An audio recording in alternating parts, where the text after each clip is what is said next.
नमस्कार, मी शीला पाटील। आज आपण पाहूया कैरीपासून साखरंबा। चला तर कसं करायचं ते पाहूया। कैरीचा साखरंबा करण्यासाठी 1 किलो कैरी घेतलेली आहे। कैरी घट्ट असावी आणि हे कैरी स्वच्छ धुवून पुसून त्याचं साल काढून घेतलेलं आहे। अशा किसणीने या पद्धतीचं किस काढून घेतलेलं आहे। कैरीचा किस कुकरमध्ये वाफवून घ्यायचं। त्यासाठी कुकरच्या भांड्यामध्ये घालून यामध्ये अजिबात पाणी घालायचं नाही। कुकरला तळाशी पाणी घालून त्यावरती हे भांडं ठेवून त्यावरती कुकरला झाकण लावून 4 ते 5 शिट्या करून घ्यायचं, म्हणजे कैरीचा किस छान मऊ शिजला जाईल।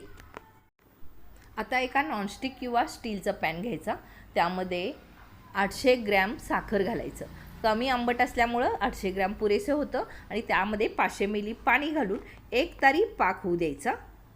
साखर विरघळल्यानंतर गॅस एकदम बारीक करायचा आणि त्यामध्ये अगदी चिमूटभरच मीठ घालायचं, त्यामुळे गोडवा वाढतो। आणि थोडंसं दालचिनीचे तुकडे, थोडंसं लवंग आणि वेलदोडे फोडलेले। मंद आचेवरती आता 1 तारी पाक होऊ द्यायचा आहे। सतत हलवायचं। झाला की नाही पाहण्यासाठी गॅस एकदम बारीकच ठेवायचा आणि या पद्धतीनं चेक करायचं। झारा असा वरती उचलल्यानंतर थेंब असं पडल्यानंतर परत वर खेचलं गेलं पाहिजे आणि थोडंसं हे मिश्रण थंड होऊ द्यायचं। थंड झालेलं मिश्रण हात बोटावरती घ्यायचं आणि या पद्धतीनं चेक करायचं। हे बघा तार झाली की नाही, या स्टेजला गॅस आधी बंद करायचा। गॅस बंद केल्यानंतर आपण हे जे उकडून ठेवलेलं आहे हे आंब्याच्या फोडी ह्या घालायच्या।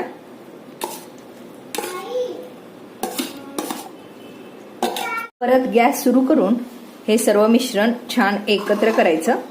आता परत पाक पातळ होईल, हळूहळू ते परत 1 तारी पाक होईपर्यंत पण शिजवायचं आहे। ह्या स्टेजला गॅस बारीकच हवा। झाऱ्यावरचं मिश्रण थंड झाल्यावर हे बोटावरती घ्यायचं।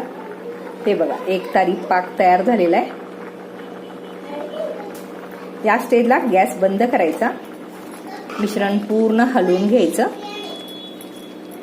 आणि याचे खडे बनू नयेत म्हणून आपण त्यामध्ये अर्धा लिंबूचा रस घालायचा। सर्व मिश्रण एकत्र करायचं आणि हे मिश्रण पूर्ण थंड होऊ द्यायचं।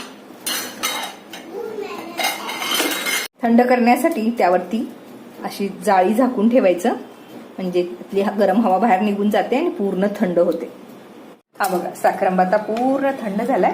असा हा रसरशीत साखरंबा